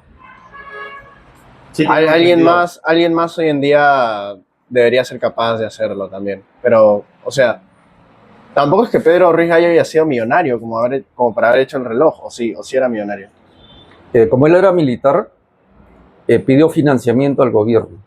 Y le dieron todo lo que quiso. No tan así, porque según cuenta la historia, hay un militar peruano que escribe un libro donde narra con documentos toda la historia de Pedro Ruiz Gallo. Y él ahí cuenta que, si bien es cierto, le daban dinero, pero a veces el Estado no es tan cumplidor como, ¿no? Sí, verdad. A veces le faltaba y él de su sueldo tenía que poner la suya, ¿no? Para comprar, pues, los metales. Ya. ¿En qué quedó esta historia de armar el reloj en Eten? Bueno. Continúa, por favor, es interesante la historia. Entonces nosotros, pues, como relojeros, muy contentos, orgullosos de estar en la tierra de Pedro Ruiz Gallo, ¿no? Claro. Su casa convertida en un museo, cuando puedan visiten. En la plaza de Puerto Eten hay una casa donde está la maqueta, todo el reloj, tal y como era. Bueno, hicimos el presupuesto, todo. Imagínense el reto, si bien es cierto, nosotros somos relojeros reparadores, no hemos sido formados como investigadores o científicos, porque les vuelvo a repetir, los que diseñaron los relojes monumentales en su época, hace 100 años, eran premios Nobel de física. Y nosotros, bueno, hemos sacado diploma en Senati. Pero entiendo que igualmente tienen la capacidad a cierto punto de realizarlo y tal vez con apoyo de un equipo pueden lograrlo. Exactamente, o sea, justamente ahí viene el detalle económico. Vale, claro, eso, justamente, ¿no? Ahí viene el detalle económico, que para hacer un reloj tal y como lo hizo Pedro Ruiz Gallo, se tiene que hacer una etapa de investigación, una etapa de estudio, una etapa de prueba, claro, y la etapa ya de fabricación en sí. O sea, no es que, a ver, vamos a comprar el fierro, el bronce, hacemos, que lo tengamos acá, ¿no? Gerald, pero ya salió la inteligencia artificial. ChatGPT te puede dar los pasos. Muy bien. O sea, en teoría sí, ¿no? Pero igual también tienes que tener una base clara porque ChatGPT te puede enviar por otros lados. Si no tienes claro cómo preguntarle también, o esa base, como me dices, esa experiencia científica, ¿no? De físico cuántico, no sé cómo será eso. Pero imagino que sí es posible. O sea, de que es posible, es posible. Es posible. Es Nosotros posible calculamos que sí era posible, claro, pero tenía todo un proceso. Seguro. Y ese proceso llevaba a que los técnicos tenían primero que dejar sus trabajos de relojería, que es la fuente de ingreso para subsistir, ¿no? Y dedicarse a una etapa de investigación al 100%, de estudio e investigación. Porque cada rueda, por ejemplo, de un reloj, la cantidad de dientes está calculado matemáticamente con el tiempo y la precisión del reloj. No es cuestión de hacerle de los dientes por hacer, porque el reloj no es un ventilador que solamente va a girar. Claro, no, pues. El reloj tiene que ser preciso y exacto. Entonces, aparte de la cantidad de dientes, las dimensiones, los ángulos, todo eso tiene que estar matemáticamente bien especificado. Y ¿cómo se llama? ¿Cuánto le presupuestaron? Le presupuestamos 500.000 soles. Es un sencillo para el gobierno. Para el gobierno se gastan no sé cuántos millones en la pista que se demora 15 años. Y se malogra en un par de años. Yo creo que, o sea, entonces, si hay presión tal vez en el Estado por la parte cultural, definitivamente sí lo pueden hacer. Porque es algo que sí rememora la historia. Si se puede ir a un político. A las municipalidades que nos están viendo, inviertan en reparar los relojes junto con el hombre del tiempo. Para servir estamos. Bueno, para no irnos tanto hacia Pedro Ruiz Gallo, todavía hay ciertas vivencias del viaje, sobre todo, bueno, antes de pasar a las vivencias como tal, cuéntanos un resumen de la reparación, o sea, del proceso, pero intenta incluir datos detallados como para que la gente pueda aprender un poco más. Mm, Rapidito nomás les comento cómo nos contactan de la comunidad. Nos dice que tienen un reloj desarmado. Nosotros le pedimos que lo traigan al taller. Ellos un buen día llegan con todo el reloj, las piezas desarmadas en unos paquetes. Y ahí empieza el proceso del trabajo, ¿no? Revisar, presupuestar. Llegamos a un acuerdo y empezamos el trabajo de restauración, ¿no? Que empezó con todo lo que es primero la sesión de fotos a las piezas que han llegado. Una sesión de fotos para confirmar y tener en cuenta qué es lo que está llegando. Claro.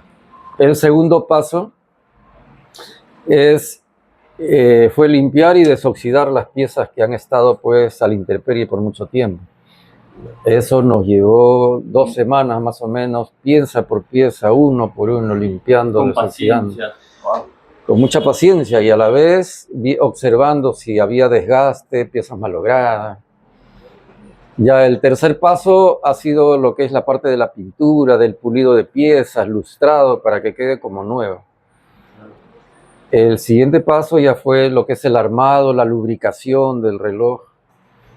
Y el último paso ya fue la calibración, ¿no? Se calibró lo más que se pudo porque el resto de la calibración tenía que ser en campo ya. Sí, ahí en la torre. En la torre. Bueno, después se llevó el reloj a Guayay, se instaló ya en la torre, todo. Se hizo los controles. Y ahí pasa una especie de accidente, se puede decir. ¿Qué pasó?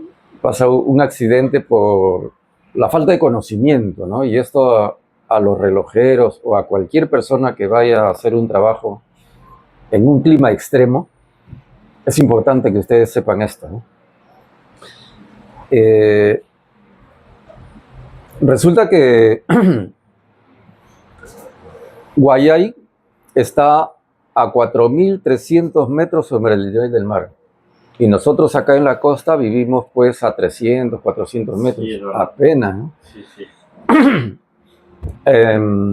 Ahora, existe una carretera que en 4 horas te hace subir de la costa a 300 metros sobre el nivel del mar. En 4 horas ya estás a 4.300 sobre el nivel del mar. Wow. ¿Qué carretera es esa? La carretera que va a Santa Rosa Quibes, Canta. Ah, esa carretera. Y sube hasta Cerro de Pasco. El kilómetro 22. Sí, de ahí sigue de frente, ¿no? Por el sur, pues, ¿no? Claro, por Canta. No, el otro lado es el otro. No, es el lado norte. Ya, vale. Dale. Ya, entonces, bueno, nosotros hemos viajado, claro, preparados para el frío, con casacas, guantes, pensando que con eso era suficiente, ¿no? Porque en otros lugares que hemos subido a 3.000 metros ha sido suficiente. Pero ¿qué resulta? De que al llegar hay 2 cosas. La presión atmosférica y la falta de oxígeno. Claro. De tal manera que tú caminas una cuadra y llegas con la lengua afuera cansado. Sí. Falta de oxígeno. Y el segundo tema es el tema del frío. Que según los termómetros, en la noche llega a 0,2 grados centígrados. Que es casi la parte del fridge, del congelador, ¿no? De un refrigerador. Sí, por ahí está. Entonces, bueno, desde ya la primera noche fue una tortura porque la falta de oxígeno más el frío, en mí, por ejemplo, me empezó a dar pesadillas, como alucinaciones, ¿no? ¡Wow! La primera noche. A tal punto que no lograba abrigarme, a pesar que tenía 4 frazadas. Pesaba más que abrigada. Más que... Sí. Efectivamente.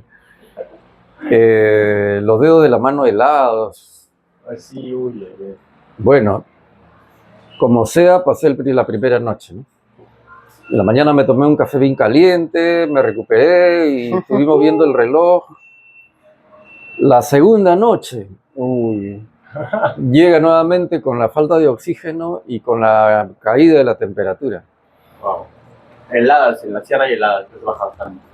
Sí, A tal punto de que si no te puedes calentar mientras duermes, generalmente no duermes. Estás tiritando, ¿no? Yo pasé toda la noche tiritando. Felizmente que había comprado una jarra eléctrica. Así que la puse agua, la calenté y ahí calentándome toda la noche, amaneció. Pero ya sentía ya los estragos, prácticamente el soroche, ¿no? Y no habías dormido nada. No había dormido nada. Y empecé ya a sentir un poco de falta de oxígeno, mareos. Y dije, no, un día más ya no lo cuento. Investigando después ya con respecto al frío, según los datos que nos informan doctores, el frío es mortal. Claro. O sea, si tú no lo tratas, no lo superas, ¿no? El frío te puede matar. Te da un infarto y te quedas. Bueno, inmediatamente regresé a Lima. Salí corriendo de Guayay. Claro, el frío... El cuerpo se acostumbra muchas veces. Cuando uno va a generar contenido, perdón, cuando uno va a un lugar donde no está acostumbrado el cuerpo, por ejemplo, yo soy de Huancayo, pero yo ya estoy un buen tiempo acá en Lima, varios años, que voy a Huancayo y me pasa lo mismo, como que me falta el aire, me adapto 2, 3 días al centro. Interesante. Yo creo que el cuerpo se adapta, porque también, incluso Cerro de Pasco, que también es una de las ciudades más altas del mundo, creo, un tiempo que estuve por ahí me acostumbré. Estuve una semana, me acuerdo. Los 2, 3 días, tal vez porque también venía de Huancayo, me acostumbré rápido. Pero sí, el primeros días sí me chocó bastante. Era como que mareo. Sí, a mí me parece muy interesante cómo las personas al volver a su comunidad también les pasa lo mismo, nos contaron. Incluso las personas de Cerro de Pasco pasan unas semanas en Lima, regresan igualito. Pero bueno, ya el cuerpo... Guayay es 4.000, me decías, 4.300. 4.300. Y para poder arreglar o tener todo este proceso de instalación, ¿cuánto tiempo estuviste ahí con este soroche? Un poquito? Sí, yo he estado solamente 2 días. 2 días, ¿no? Después se quedó acá el técnico, Gabriel. nuestro técnico que tenemos acá, Gabriel, ¿no? Ah, perfecto. Él Sentaste las bases y como que ya le diste todo claro para que pueda entrar. Ah, perfecto. Pero por tema de salud, porque si yo hubiera tratado bien este tema del frío, Vale. seguro que hubiera seguido. Seguro. Pero después ya regresé, y acá con refuerzos regresamos a... Muy bien, muy bien. Fuerte, vamos. Totalmente. Y regresamos a hacer los últimos ajustes. ¿Y cómo es eso de que sentías primero frío en las puntas, de ahí en la mano, de ahí el brazo? Claro, sí, ahí sí, es donde me ha preocupado, porque mi cuerpo no generaba calor al extremo frío, de tal manera que primero sentía la punta de las manos heladas, la punta de los dedos. ¿Entumecida? Sí, entumecidas. Sí, verdad. Después avanzó hasta acá. No. Después ya lo sentía entumecido hasta acá. En los pies igual, tal vez. Ya entonces yo dije, pero llega al corazón y ya Gerardo, adiós hombre del tiempo. No, puede ser. Se acabó el tiempo. Se acabó el tiempo. Hubiera tenido al final tan, como dice la canción. Sí, pero también yo creo que te ha afectado la falta de sueño también, eso. Ah, tal vez. A mí también. Todas esas cosas se ha juntado. Claro. Entonces el consejo para que los que van... Claro, el consejo, definitivamente. Generalmente la falta de aire se puede superar, o sea, la falta de oxígeno, porque simplemente o estás quieto o te mueves despacio. Lo más peligroso acá es el frío que te puede matar. En las noches, cuando baja la temperatura, ustedes tienen que buscar un hospedaje que tenga calefacción. O de lo contrario, una casa de adobe o de madera en el cual se puedan abrigar bien, crear un ambiente de unos 15 grados, claro. Imagínense dormir a 2 grados que dormir a 15 grados. Claro. A 2 grados te puedes morir, pero dormir a 15, 20 grados ya calientito, ¿no? Puede ser con una fogata, puede ser con calefactor. Consejo para que no les pase lo que me pasó. Obligado que sí, hombre, el tiempo. Y antes de que yo pase a contar la segunda parte de este viaje, porque después volvimos solamente entre los dos a finiquitar el reloj, un pequeño disclaimer. ¿Cómo solucionaste el desgaste en las paletas del ancla en este reloj monumental? Sí, bueno, yo ya con experiencia en ese tema, sabiendo de que las paletas del ancla son las piezas que más se gastan, ¿no? Ya me pasó con el reloj del Cusco y con otros relojes también. Llevé una herramienta que usamos acá en la relojería. Es un esmeril y también unos rodillos para brillar metales. Así que sacamos las paletas del ancla, le dimos la forma en el esmeril, la forma adecuada, no es cualquier forma también. Tiene que tener una inclinación de 30 grados aproximadamente en la punta de la paleta. Con el esmeril le dimos la forma perfecta, porque esa es una piecita que es de acero templado. Después de eso lo brillamos, se le sacamos lustre, brillo, para que pueda resbalar bien el engranaje que encajemos. De tal manera que cuando colocamos la pieza rectificada, el reloj empezó a caminar con mucha fuerza. Lo aceitamos y pasó el control. Bacán, Gerald. Incluso tú dijiste que entre el ancla y la rueda tiene que caer pegadito, ¿no? Como pegadito, como en una posición bien específica que deben estar como juntos. Claro, eso en relojería se llama encontrar el camino perdido. Ese es un nombre, no sé si lo habrá puesto mi profesor de relojería. Yo pensé que lo habías puesto tú. El camino perdido. El camino perdido. O de lo contrario viene de las escuelas suizas, porque yo estudié en Senati y en Senati los primeros instructores de relojería fueron técnicos suizos que vinieron, ¿no?, desde allá. Entonces, uno de los temas cuando estudiamos relojería era encontrar el camino perdido. Bueno, y era un nombre curioso, un poco gracioso. Llamativo. De tal manera que nos pasamos un mes encontrando el camino perdido, o sea, con la clase del camino perdido. Un mes. Es una de las partes más complejas en la relojería monumental, encontrar el camino perdido. Un mes. Imagino, intuyo, no soy experto en el tema, pero intuyo que es, por ejemplo, que entiendes que hay una pieza que falta o hay una funcionalidad para que todo encaje muy bien, pero no sabes qué forma tiene o qué camino tienes para que logres este empate en toda la funcionalidad. Imagino que tiene que ver algo así. Claro. Se trata de lo siguiente. El camino perdido le decimos cuando el reloj está descompasado. Descompasado. Claro. Descompasado y el reloj, debido a eso, se detiene. Claro, o sea, el ritmo, el compás, ¿no? Exactamente. Creo que la mayoría de nosotros conocemos el sonido del tic-tac de un reloj, ¿no? Claro, ese ritmo clásico, ¿no? Tic-tac, El tic-tac. Ahora, ese tic-tac no es cualquier tic-tac. Es un tic-tac que tiene tiempo, tiene melodía. Claro. De tal manera que los relojeros expertos, generalmente con el oído, saben si el tic-tac está descompasado.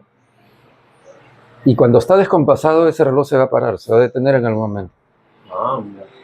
Entonces, nosotros le llamamos, cuando está descompasado, que el reloj está cojo, ¿no? Es como cuando una persona sana camina a un compás, ¿no? Claro. Pero un cojo, ¿cómo camina? Da un paso, y como está cojo, el otro ya no lleva el compás. Seguro, claro. Es verdad. Es verdad. Cojo, está descompasado. Esa es la explicación. Ya. Claro. Entonces, encontrar el camino perdido es que si el reloj está cojo, tenemos que hacer que camine al compás. Eso se logra de varias maneras. O sea, no es cuestión de que ajuste un tornillo y ya está. Eso se logra calibrando justamente las paletas del ancla, dándole forma, graduando las paletas. Y en ese tiempo de graduar, de escuchar, de ver, cuanto más experto eres, lo haces más rápido. Pero los relojeros novatos, por ejemplo, a veces se pasan un mes y no encuentran el camino perdido. Uy. Pero si ya tú eres experto, nosotros, por ejemplo, ese día que hemos trabajado el reloj de Guayay, hemos encontrado el camino perdido en media hora más o menos. Sí. O sea, hemos logrado el compás moviendo diferentes cosas, graduando todo. Claro, claro. Claro, porque tiene la Media hora. experiencia. O sea, cualquier novato, un mes se puede demorar. Definitivamente, Sí, wow. una locura. Y bueno, Claro. creo que ahí primero lo que hicimos fue probar las pesas, después probaste el juego de las ruedas y al final descartaste con el ancla. Pero igual como dices, eso ya es un procedimiento que tú ya conocías y pudo haber sido cualquier otra cosa, pero en este caso fue eso, ¿no? Claro. Bueno, ¿y cómo cómo vivimos la experiencia en el segundo viaje? Bueno, para empezar, que todos nos habíamos llevado un gran susto cuando cuando nos contaron o cuando nos enteramos que Gerald se había regresado a Lima porque no habíamos aguantado porque él no había aguantado el clima. Claro. Entonces, que se le estaba parando el corazón, que se estaba desmayando, ya todos estábamos asustados. Y bueno, un dato curioso es que eso de que se te enfrían las manos y el brazo, he leído que es una manera del cuerpo de protegerse para concentrar el calor en las zonas donde más importan, justamente lo que tú decías, donde están los órganos vitales, el corazón, los pulmones. Entonces, es cierto, o sea, iba retrocediendo, retrocediendo y de repente, si el frío llegaba hasta ahí, ya hubiera sido fatal. Pero bueno, ¿no? Como dices, felizmente llegamos después a un lugar con calefacción. Bueno, como nos habíamos llevado ese susto y tanto nuestros compañeros albañiles que se habían encargado de colocar la esfera, nuestro compañero relojero Gabriel que hizo la instalación del reloj y hizo ciertos ajustes, eso todavía no había sido suficiente porque el reloj se estaba deteniendo, entonces era necesario una segunda visita. Entonces yo estaba paseando por el centro comercial buscando una mejor máquina para cortarme el cabello.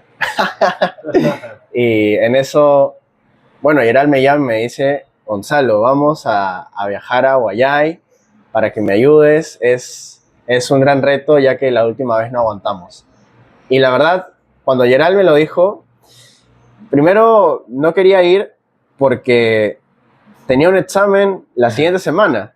Entonces, ¿Parciales, finales? Parciales. Parciales. De orígenes del cristianismo. Entonces yo tenía ya en mente, voy a estudiar voy a estudiar inglés y me va a ir en mi examen. O sea, la verdad, yo visualizaba un fin de semana Normal. bien tranquilo. Claro. O sea, bien tranquilo, con tiempo para estudiar y todo.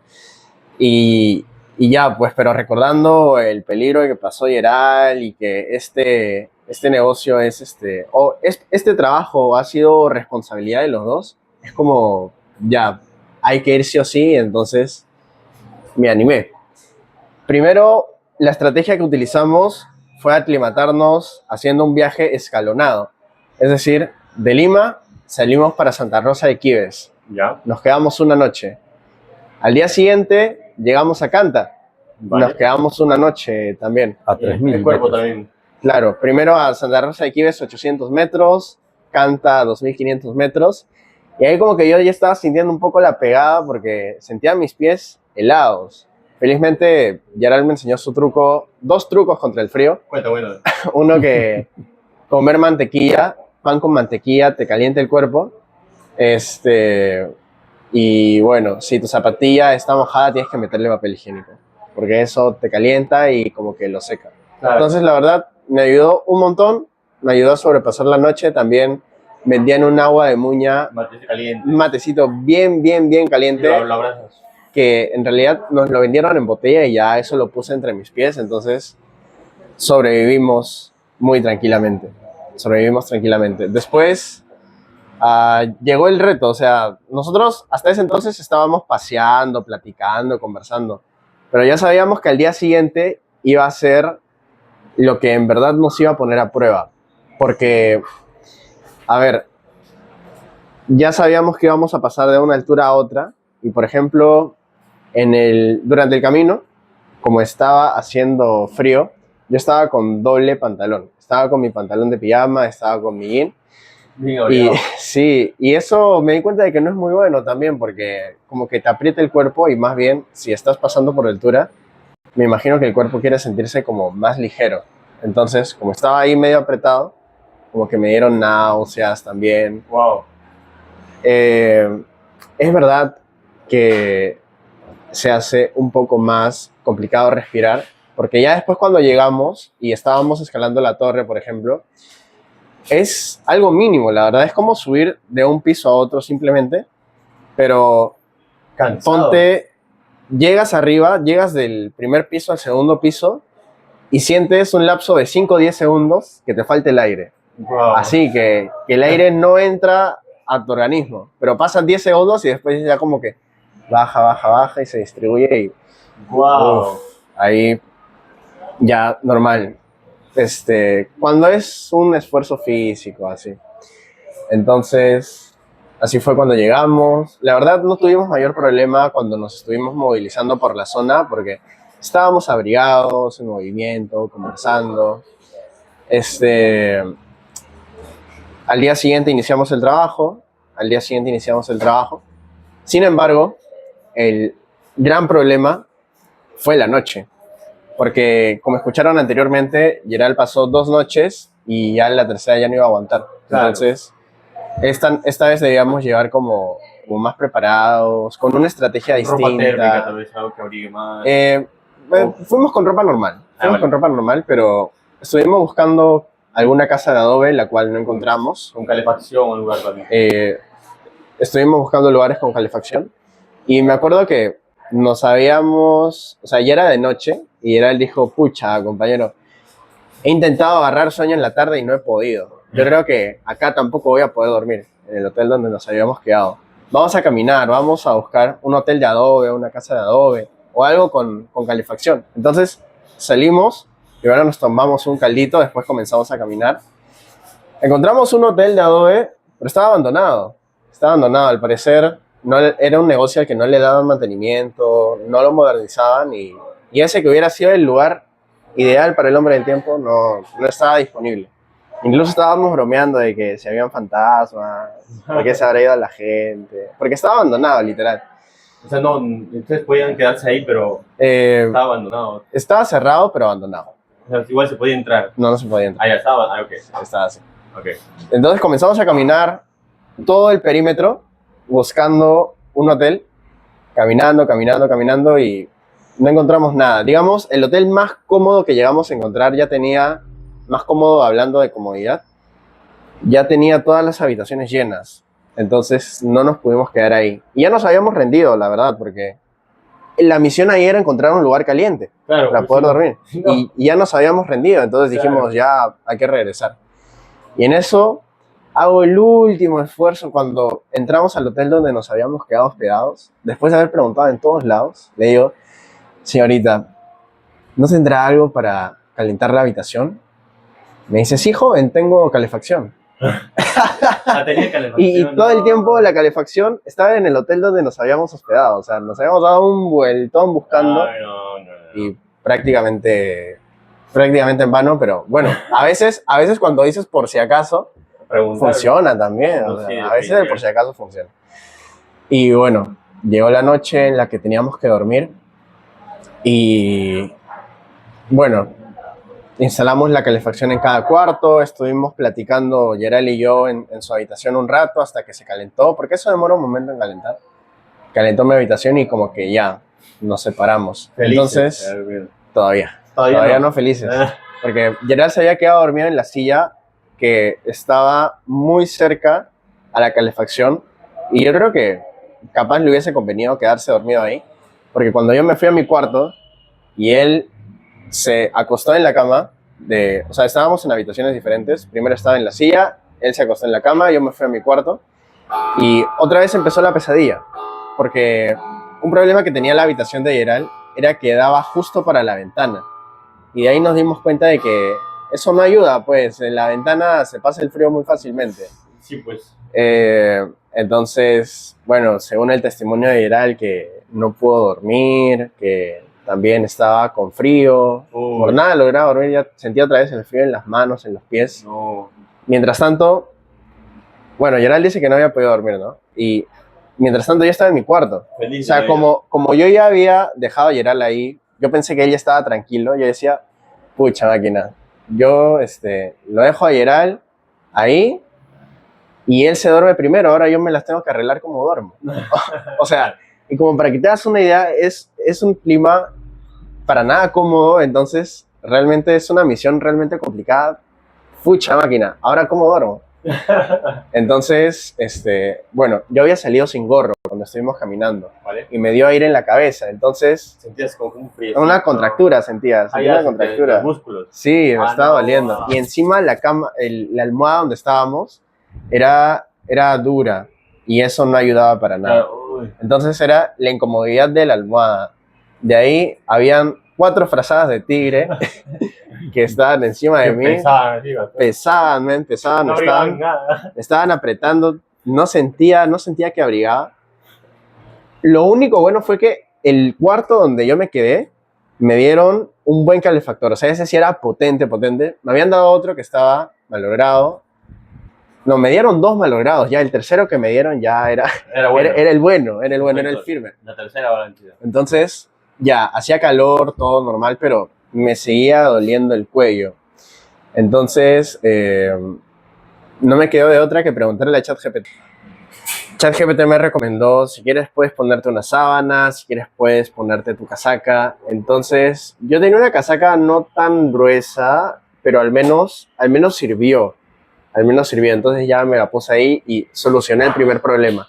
Entonces, como yo estaba buscando una solución cómoda, yo estaba buscando una posición cómoda, ya que estaba como dándome vueltas, me dolía la cabeza, tener todas esas 4 frazadas de tigre encima hacían que sea difícil moverse. O sea, literalmente tenía que hacer fuerza para moverme y eso me comenzó a dar dolores de cabeza, estrés, hasta me dieron ganas de vomitar en algún momento, pero dije, si doy ese paso ya voy a caer. Y siguiendo el ejemplo del hombre del tiempo, ya resistí y busqué una solución. Entonces, ¿qué hice? De 4 sábanas que tenía, me saqué 2. Entonces me quedé con 2 y ya como que me pude relajar. Pesaba menos. Pesaba menos. Incluso me acuerdo que como me estaba estresando en un momento, comencé como a estirar mis piernas y tirarle patadas a la sábana porque estaba buscando una manera de liberarme. Y en eso que tiraba patadas a la sábana, todo estaba oscuro, pero salían como chispas. Salían como chispas, electricidad estática creo que se llama, por mis medias. Y dije, pucha, mejor ya no pateo la sábana porque me va a pasar corriente en cualquier momento. Sí, pues. Entonces ya no seguí con eso. Me saqué las 2 sábanas, entonces me relajé un poco y habrán pasado unos 3-5 minutos, pero yo lo sentí como un parpadeo, como que abrí los ojos y había descansado unos minutos y el dolor en el cuello desapareció. O sea, había desaparecido y ya fue como un gran alivio, ya al menos. Entonces mi cuerpo estaba totalmente relajado, yo ya sentía que estaba como en mi casa porque encima de la calefacción ya había calentado todo, pero el problema era que no lograba conciliar el sueño, o sea, no llegaba a dormir. ¿Qué hora era más o menos? Eran como la 1 de la mañana. Wow. Yo estaba ya cómodo, o sea, yo decía, si estoy cómodo, ¿por qué no puedo dormir? Entonces decía como que bueno, ya voy a intentar cerrar los ojos y dormir como sea. En eso ya cierro los ojos, pero mi mente comienza como a construir escenarios y siento como si estuviera caminando por la calle, como si estuviera caminando entre rocas y mi cerebro me dijera, no vayas por ahí, no agarres esto. ¿Te estabas soñando o te estabas divagando? O sea, estaba divagando mentalmente. Claro, sí pasa. Sí, entonces, o una señora pasaba, me decía permiso y me decía vete por allá. Y de ahí me acordaba y decía, ¿por qué me dice vete por allá si estoy en mi cama? Entonces estaba como... Claro, un poco, ¿no? Estaba como en ese limbo en el que no estoy ni en el sueño, ni estoy totalmente despierto. Okay. Wow. Estaba ahí, entonces yo decía, pero ¿qué está pasando? Estoy en un lugar cerrado, no hay nadie alrededor, ¿por qué siento que estoy en la calle? Yo sentía que estaba en la calle. El oxígeno hace... Sí, hacía locuras. Entonces, incluso por momentos decía, me despertaba, creo que porque me faltaba un poco el aire, entonces me despertaba de golpe y no pude dormir. Entonces lo que hice fue poner música suave y ya pude como que por horas ya. Wow. O no por horas, sino como 20 minutos despierto, 40 durmiendo y así me la pasé. Hasta que en una de esas son las 5 de la mañana y veo una llamada perdida. 5 de la mañana. Wow. 5 de la mañana, veo una llamada perdida. ¿Quién? Gerald me había llamado a las 4 de la mañana.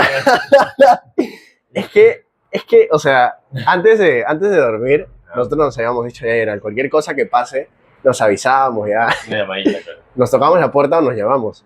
Y dije, pucha, ¿por qué me habrá llamado? Capaz está agonizando ya. Yo ni cuenta. Y yo ni cuenta. Y encima yo me había dado cuenta 1 hora después. Entonces ya lo llamo y felizmente contestó. Me dijo, compañero, no he dormido nada. Hace mucho frío. Y yo bien tranquilo de que lo había dejado durmiendo. Claro. De que decía encima, ese Gerald se duerme primero que yo. En realidad no, o sea, él le había pasado peor al parecer. Entonces, fuimos un rato a su cuarto, ya íbamos a dormir en la misma cama, pero como igual el cuarto se sentía frío, fuimos a la habitación donde estaba yo, que ya fue como más caliente, ahí ya, más cómodo también llegar. Ahí ya recién pudo dormir.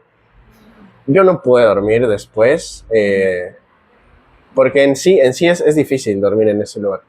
Entonces, bueno, así pasó la noche. Fue una noche, la verdad, espectacular, extrema. Aventura. Yo siento que tengo un poco de masoquismo porque me gusta que me pasen cosas malas para superarlas y disfrutar que ya pasó lo malo. Para disfrutar que le gané al sufrimiento. Chévere, Entonces, perfecto. eso, no sé, ya me hizo sentir muy bien y eso hace de este viaje tan anecdótico, tan extremo. No hemos escalado ninguna montaña, pero ¿Se ha sentido como una montaña? sí, se ha sentido como una montaña. Pasar de tener tu día a día en la costa a una sola noche. O sea, llevo 21 años viviendo en la costa. Con Y razón. de pasar una sola noche ahí, la verdad, fue complicado. Aunque para mí que el segundo o tercer día ya capaz me aclimataba, pero solo nos quedamos una noche. Y así, esa fue la historia. No sé Wow, ¿qué tal la aventura? ¿Cómo fue la noche en la que llamaste 4 de la mañana? ¿Llamaste porque ya no podías más? ¿Qué pasó? ¿Qué pasó ahí? ¿Qué pasó ahí? ¿Por qué llamaste? Fue una noche de terror. Una tortura prácticamente, porque yo ya había pasado esto en el viaje anterior, ¿no? Claro. Entonces dije, pero qué raro, ¿por qué se repite? ¿Por qué no puedo dormir? ¿Por qué hace demasiado frío, ¿no? Y era de que no habíamos sabido manejar el tema del frío. Por ejemplo, al escoger la habitación, no había tenido en cuenta de que tenía un ventanal, prácticamente una pared entera era una ventana. Wow. Wow. Que daba para la corredizo, calle, ¿no? Un balcón, tal vez. A la calle. No, No, a la calle. que daba para la calle. Y frente a la ventana estaba mi cama. Ahora, el calentador que trajeron tenía un cable pequeño que solamente lo podía ubicar a mis pies. Uy. Entonces toda la parte de su calor no llegaba a mi cuerpo, solamente a los pies. Wow. Entonces prácticamente de 2 grados que habrá estado la temperatura, habrá subido a 4. A nada. Casi nada. Entonces no podía dormir, seguía tiritando todas las noches. Y ya a eso de las 3 de la mañana dije, no, pucha, que aparte que tenía ciertos presentimientos también, dije, pucha, que cómo le irá a Gonzalo, de repente está congelado, no sé. Ya está como un cubito de hielo sin poder contestar. ¿Fueron al cuarto? O sea, ¿te llamó y fuiste a su cuarto? Claro, ¿o entonces, claro, él por acompañarme, primero intentamos dormir en mi cuarto, donde estaba el ventanal, pero no se pudo de todas maneras. Y resulta de que la habitación donde estaba él no tenía ventana, no tenía nada y el calor estaba mejor. Estaríamos a unos 10 grados, me imagino. De tal manera que apenas me acosté me quedé seco. Todo lo que no había dormido en la noche, Ya, de largo. ya empecé a dormir, habré dormido unas 3 o 4 horas.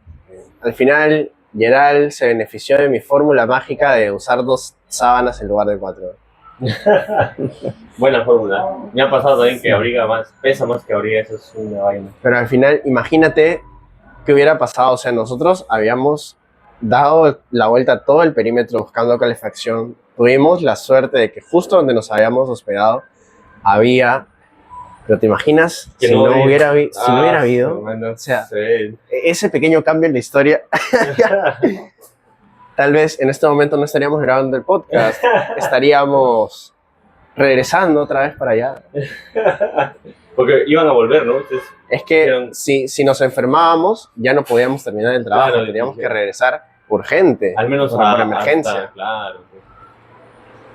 Pero, o sea, esa adaptación del cuerpo, como me dices, 2, 3 días, tal vez estuviese acostumbrado, pero, o sea, justamente el cuerpo a veces sufre esa primera noche, esa aventura, como tú dices, para que te des cuenta de que el cuerpo puede, y luego felices, ¿no? Porque lograron la chamba, se terminó el Pero trabajo, le echábamos, sí. se logró el reto, y, o sea, qué bacán que esa experiencia haya tenido frutos, ¿no? O sea, eso, qué bacán. Claro, bueno, las cosas positivas de este viaje, en la parte técnica, es que se llegaron a solucionar los problemas principales que tenía la máquina antigua, ¿no? Se dejó funcionando bien. La persona encargada que se quedó con el reloj no nos ha llamado, se supone que sigue bien. Hasta ahora, no, obviamente, bien. trabajo de calidad, definitivamente.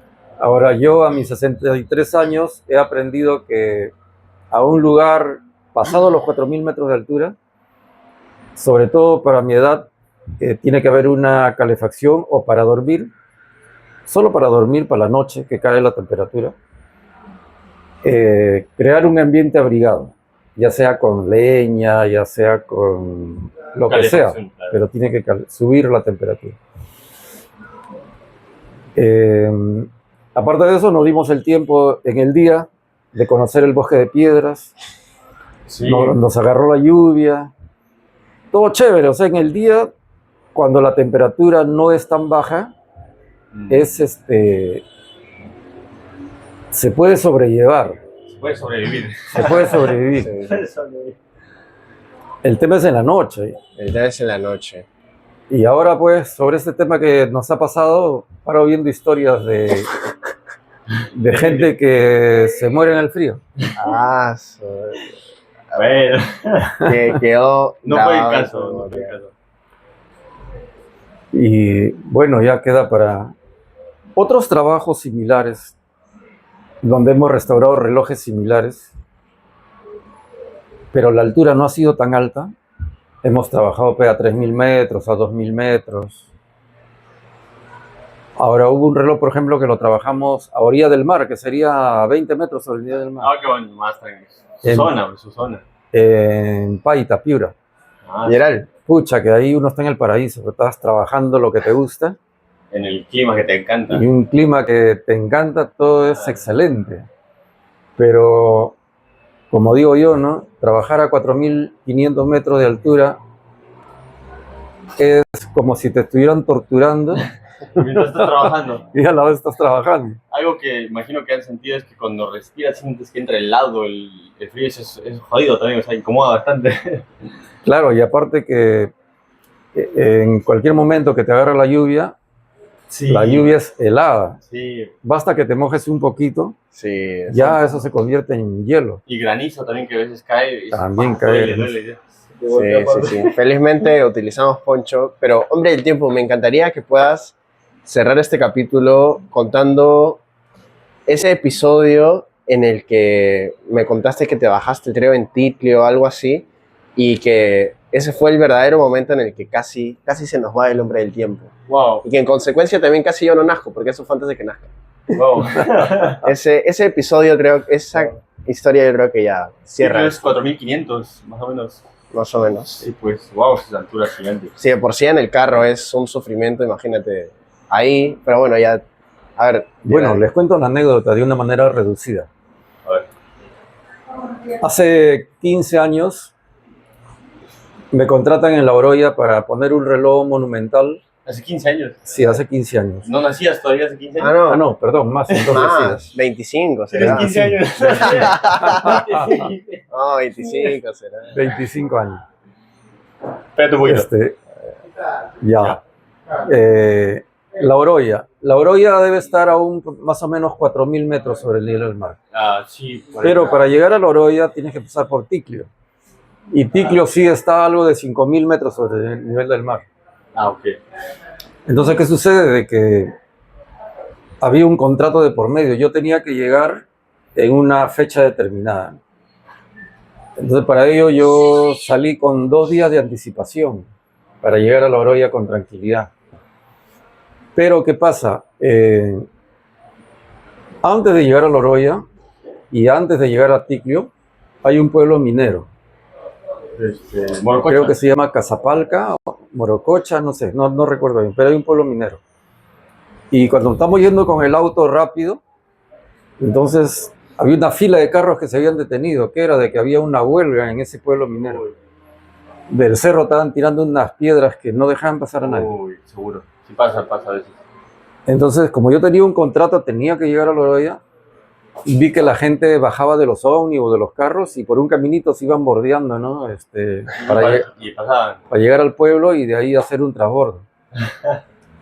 Entonces, bueno, yo digo, normal, yo también me voy caminando. Yo soy de la zona, yo también puedo. Entonces era para un camino más o menos de 2 kilómetros. Sí. Bueno, en ese tiempo un poco más joven, también estaba un poco más físicamente en forma. 40 años creo que dijiste. Sí, empecé a caminar con casaca, todo, ¿no? Incluso empecé a sudar en el camino porque caminaba rápido. Claro. Y a mitad de camino me doy cuenta de que las personas que habían bajado y caminado conmigo, como eran de la zona, ya no estaban. Ya no estaban, ya. Estaban llegando al pueblo. Y un error que cometo como es la ignorancia, ¿no? De lo que estaba sudando, te sacas todo de una. Estaba cayendo la noche, ya empezó a hacer frío y me senté a descansar. Yo voy a descansar un rato. No se recomienda el cerro que no conoces sentarse. En la sierra me dicen eso, me cuentan eso. Claro, ¿por qué? Porque el aire helado, el sudor que yo había emanado, claro, prácticamente se empezó a helar. Uf. Entonces mi cuerpo se empezó a helar también. Uf. Y eso es lo que se conoce como hipotermia, ¿no? Claro.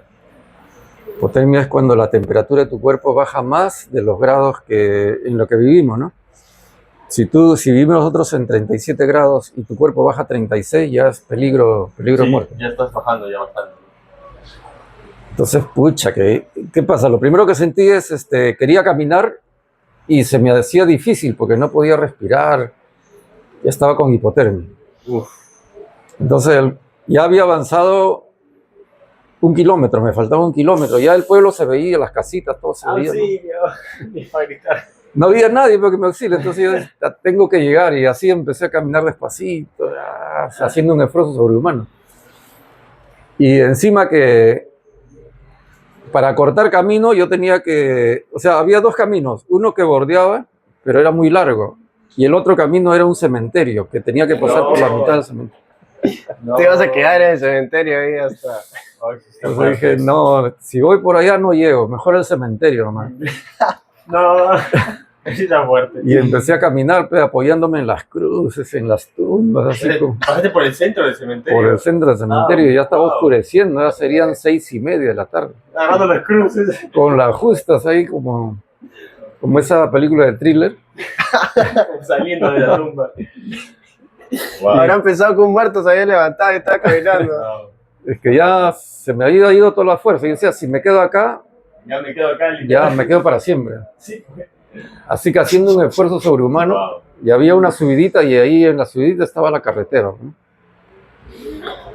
Con la justa se llevaba la carretera, chequé. Y lo primero que pensé, ¿dónde hay un hospital para que me atiendan? ¿No? Pues. Pero al costado veo una señora con una sollaza de caldo de gallina. Qué rico. ¿Y te reparó el caldazo? Un caldo, por favor. Calientito el caldo. Uf, qué rico. Y ese fue el remedio, mira. Tomé el caldo y se me pasó todo el malestar. Con lo último que te quedaba de fuerza pediste el caldo. Con el último. Y eso también... Un caldo. Como dices, son coincidencias las cuales te salvan, ¿no? Por Así ejemplo, es. encontrar la calefacción en ese hotel, después de haber buscado en muchos sitios, prácticamente es algo que nos salvó. Sí, Así es, así es. Así Sin la es. calefacción, no sé si hubiéramos llegado al siguiente día. Claro, claro, claro. Coincidencias, ¿no? Y bueno, gracias a eso nací. Porque si no, no hubiera Gracias nacido. al caldito. Al Gracias al caldito. caldito. Al caldito de gallina. No, Y bueno, mi gran amigo Carlos, ¿qué comentario tienes de toda esta conversación? uy, hermano, la verdad, agradecido primero por la invitación, gracias por compartirme tanta experiencia, la verdad es que yo me estoy llevando bastante conocimiento. Yo considero que yo soy una de las personas que puedo aprender mucho más conversando que tal vez en un salón de clases, ¿no? Porque, bueno, se aprende bastante, pero conversando experiencias, contándome esta experiencia en Boyay, que casi te mueres, yo también, entonces eso ayuda bastante a que uno pueda tener, justamente aprender de la experiencia de otros. En la vida puedes aprender, como dicen, de tus errores, ¿no?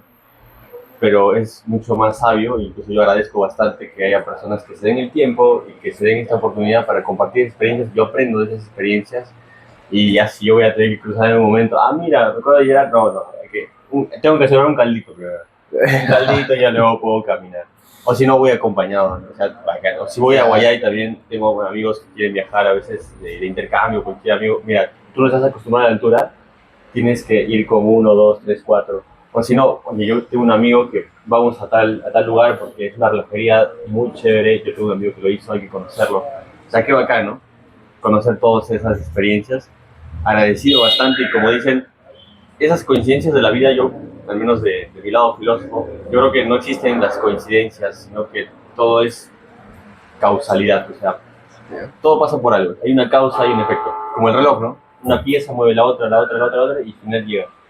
Es porque a veces no entendemos, yo ignorantemente tal vez no entiendo cómo se mueve, pero sé que existe detrás una causa para cualquier efecto. Entonces, lo que han pasado, lo que estamos viendo ahora es un efecto muy bonito y agradecido con el de arriba por este momento, hermano. Muy bien, Bueno, mi gran amigo Carlos. Vamos a compartir, pues, sí, adelante. Gracias por acompañarnos y Excelente. nos veremos en la próxima. Muy pronto.